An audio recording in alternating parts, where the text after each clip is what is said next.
जय हिंद साथियों, उम्मीद है कि आप सभी लोग अच्छे होंगे। सबसे ज्यादा सवाल इस समय खड़ा हो रहा है आरटीसी यूपी पुलिस ट्रेनिंग को लेकर के। वो चाहे बच्चे हों, चाहे बच्चों के माँ बाप हों या परिवार हो, पब्लिक हो, कोई भी, हर किसी का एक ही सवाल कि जब इतनी सारी व्यवस्थाएं नहीं थी तो एक साथ ट्रेनिंग क्यों कराया जा रहा है। 60,244 बच्चों का एक साथ ट्रेनिंग क्यों हो रहा है जब इतनी सारी व्यवस्थाएं नहीं थी। तो आइए हम इसी टॉपिक पे बात करते हैं। तो क्या आपने कभी ये सोचा है कि एक साथ ट्रेनिंग करने का क्या फायदा होता है? उसके पीछे का लॉजिक आपने कभी समझा? जो कोई भी कह दे रहा है बस उसी की बातों पे आप आ करके को चेंज कर दे रहे हैं या उल्टी सीधी हरकतें कर रहे हैं। लेकिन आपने कभी सोचा कि एक साथ ट्रेनिंग करने का क्या बेनिफिट होता है? आप उन बच्चों से जाकर के पूछो जो डॉक्यूमेंट वेरिफिकेशन की वजह से या किसी भी कारण की वजह से उनका आरटीसी नहीं हो रहा है, वो जनपद में आमद करा के जेटीसी कर रहे हैं। आप ही के सामने, आप जहां पे आरटीसी कर रहे हो उसी जगह पे वो जेटीसी कर रहे हैं। उनको कितना दुख हो रहा होगा कि एक ही साथ वैकेंसी आई, एक ही साथ भर्ती हुए, एक ही साथ एग्जाम हुआ, एक ही साथ फिजिकल हुआ, मेडिकल हुआ, डॉक्यूमेंट वेरिफिकेशन हुआ, सब कुछ एक ही साथ हुआ। लेकिन आपके सामने वो बेचारे आमद करा के सिर्फ जेटीसी कर रहे हैं और आप उनके सामने ट्रेनिंग कर रहे हैं। कभी सोचा है कि उनके ऊपर क्या बीतती होगी? एक ही बैच, सब कुछ एक ही साथ, पर आप उनके सामने सीनियर बन गए हैं। आरटीसी करके 9 महीने के बाद आप जनपद में ड्यूटी करने लगेंगे और वो अब इंतजार कर रहे हैं कि फिर से वैकेंसी आए या फिर से नई कोई बैच आए, फिर मैं उनके साथ जाकर के ट्रेनिंग करूं। इसके पीछे आपने तो लॉजिक लगाया नहीं। अब एक साथ ट्रेनिंग करने का फायदा आप देखो क्या है। पहली चीज कि इतिहास में पहली बार इतनी बड़ी वैकेंसी आई है, 60,244 पद। इसके पहले 49,000 तक सीमित रहा, 47,000, 18,000, इस तरीके से वैकेंसीज आई। इसके पहले आपने ये भी देखा कि जो वैकेंसी आती थी उसमें सिविल पुलिस के पद और पीएससी के भी पद होते थे। तो जो सिविल पुलिस के होते थे उनकी ट्रेनिंग पहले कराई जाती थी और जो पीएससी के होते थे उनकी ट्रेनिंग पहले बाद में कराई जाती थी। इस बार क्या हुआ है कि पूरा जो 60,244 पद है पूरा सिविल पुलिस का पद था। जब इसमें पीएससी है नहीं, पूरी सिविल पुलिस का पद है, तो इसमें से कैसे डिवाइड होता कि आधी की ट्रेनिंग अभी कराओ, आधी की ट्रेनिंग बाद में कराओ। दूसरी चीज कि अगर इसी बच्चों में से पहले आधे लोगों की ट्रेनिंग कराई जाती, समझ लीजिए कि मान लो 60,244 पद है, इसमें से 30,000 बच्चों का, 30,200 कुछ बच्चों का ट्रेनिंग पहले कराई जाती, मतलब कि 2025 में, और जो 30,000 बच्चे बच रहे हैं उनकी ट्रेनिंग कराई जाती 2026 में। अब आप सोच लो इसके पीछे कितना नुकसान आपका होता। पहली चीज कि बैच एक ही है, भर्ती एक ही हुई है, सब कुछ एक ही है, लेकिन जो बच्चे 30,000 पहले ट्रेनिंग करते वो आपसे सीनियर हो जाते। 1 साल 2 साल जब भी आपकी ट्रेनिंग होती उसके पहले ये सीनियर हो जाते। इसके बाद जब भी कोई फायदा, जैसे कि प्रमोशन का या फिर कोई भी फायदा चीजें आती, जैसे इंक्रीमेंट का, सैलरी में जो डीए वगैरह बढ़ता है, ये सब सारी चीजें आपकी अपेक्षा इनकी ज्यादा होती है और साथ ही में भर्ती हुए हैं, लेकिन आप इनसे ज्यादा सीनियर हो जाते हैं, इनसे आप ज्यादा सीनियर हो जाते हैं। इसके बाद फिर आपका जो नेम प्लेट 2025 लिख के आ रहा है, जब दोबारा ट्रेनिंग होती है तो चाहे 26 आती चाहे 27 आती, एक ही साथ भर्ती हुई है, लेकिन आप दोनों के तीनों नंबर में, भर्ती में, बैच में सब अंतर हो जाता। एक ही साथ ट्रेनिंग हुई है। अभी क्या है कि अब आप लोगों का, तब आपको समझ में आता कि अरे कितना घाटा हो रहा, मेरे साथ का मेरा दोस्त है वो सीनियर हो गया मुझसे और मैं उनसे जूनियर हो गया, मेरी सैलरी उनसे कम आ रही है, उनकी ज्यादा आ रही। तब आपको पता चलता है कि एक साथ ट्रेनिंग कराने का क्या नुकसान होता है और क्या फायदा होता है। अभी नहीं समझ में आ रहा है। और एक चीज, अब फायदा क्या है?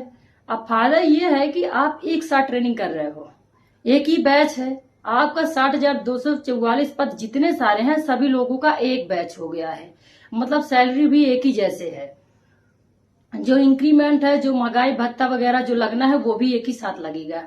थोड़ी सी दिक्कतें ट्रेनिंग में हो रही है तो थोड़ा सा मैनेज करना चाहिए ना। जब फायदा हमारा हर तरफ हो रहा है तो थोड़ा सा नुकसान भी झेलना हमारा ही कर्तव्य है। हर जगह फायदे सारी चीजें नहीं होती। अब सोचो आपकी एक साथ ट्रेनिंग हो रही है, सभी बच्चों का एक ही साथ फायदा है, एक ही साथ इंक्रीमेंट लगेगा, एक ही साथ प्रमोशन होगा। अभी मैं उदाहरण दूं आपको, 2015 में वैकेंसी जो आई थी उसमें 16-17 2 बैच आए हुए हैं।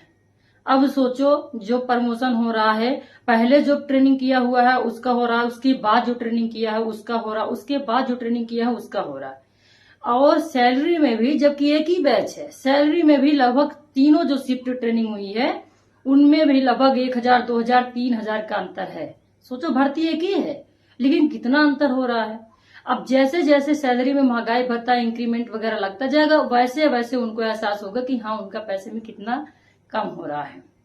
यही चीजें आप लोगों को भी समझना है कि अच्छी बात है, अच्छा हुआ है कि आपकी ट्रेनिंग एक साथ कराई जा रही है, ताकि सारी जो इंक्रीमेंट वगैरह है, टीए डीए है, जो भी नौकरी के जितने बेनिफिट है, एक साथ सभी बच्चों को मिलने वाला है।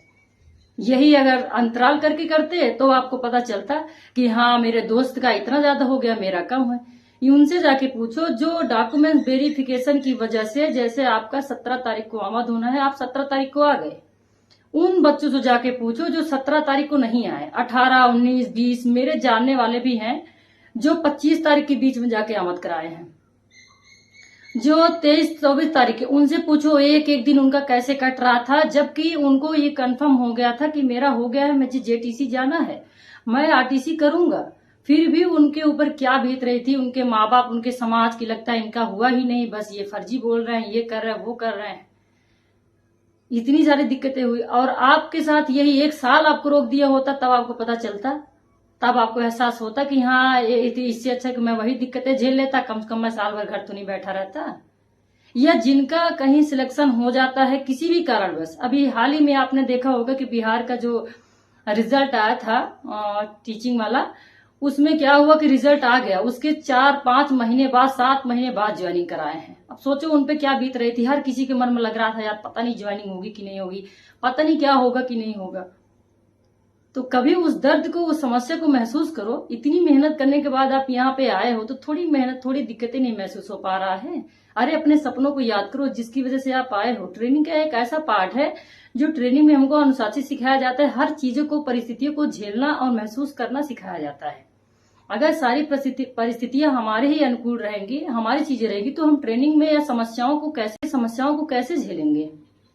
अभी आज यहाँ पे हैं, आपको ड्यूटी के दौरान कहीं ऐसी जगह ड्यूटी लग गई जहाँ पे पानी की व्यवस्था ना हो, जहाँ रहने की व्यवस्था नहीं हो, वहां पे आप कैसे मैनेज करेंगे? किसको दोष देंगे आप? अभी तो आप सामूहिक है, ट्रेनिंग कर रहे हैं, तो किसी को भी दोष दे रहे हैं, किसी को ब्लेम कर रहे हैं। वहां जब आपको खुद व्यवस्था करनी पड़ेगी तब कितनी व्यवस्थाएं करेंगे आप?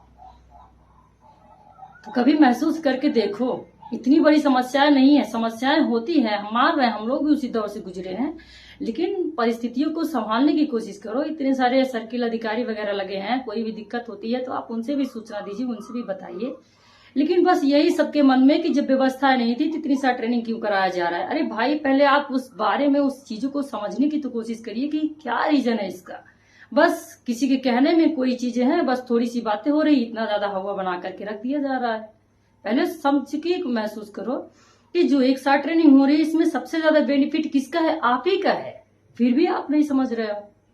बाकी आप खुद समझदार हो, मेरे बताने से कोई क्या है। मुझे जो लगा, जो मेरा अनुभव हुआ, जो मुझे जानकारी थी, मैंने आप लोगों को बताया। मेरा काम है कि जो हमारे छोटे भाई बहन जो हमसे जूनियर है, जो आ रहे हैं, अगर मुझे कोई भी जानकारी होती है तो मैं आप लोगों तक पहुंचाऊं। हो सकता है कि मेरी कोई बातें आप तक पहुंच जाए और आपका दिमाग बदल जाए, आपको फायदा हो। बाकी और ऐसा कोई बात नहीं है, और हम इतने ज्ञानी भी नहीं है कि आप लोगों को कोई ज्ञान दे सके। तो बस यही इतना कहना है, आप लोग खुद समझदार हो, खुद समझदारी के साथ ट्रेनिंग करिए। बस फिर से नई वीडियो, नई जानकारी के साथ आएंगे। तब तक लिए नमस्कार, जय हिंद, ऑल द बेस्ट।